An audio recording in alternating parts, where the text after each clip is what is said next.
Solve for theta that lives between 0 and 2 pi. All right, so I have to solve for theta. There's a 2 in the way, there's a 4 in the way, there's a sine in the way. Let's subtract 4 from both sides, cross u out.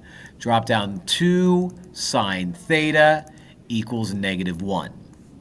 Divide both sides by 2. Divide both sides by 2. And sine theta is going to equal -1/2. In order to get theta all by itself, I'm going to inverse sine both sides, like that. Theta is all by itself. Now what this is asking is what angle value is going to get me a y coordinate, because sine is y. What angle value is going to get me a y coordinate of -1/2? Now let's think unit circle thoughts. Negative y values live in quadrant 3 and quadrant 4. So we put three dots there, we put our 3 dots there.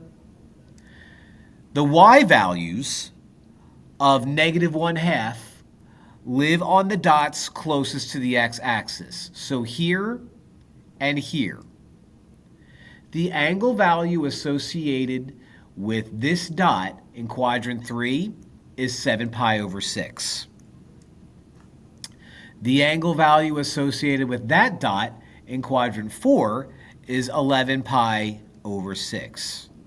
So my answer is going to be theta equals 7 pi over 6 and 11 pi over 6.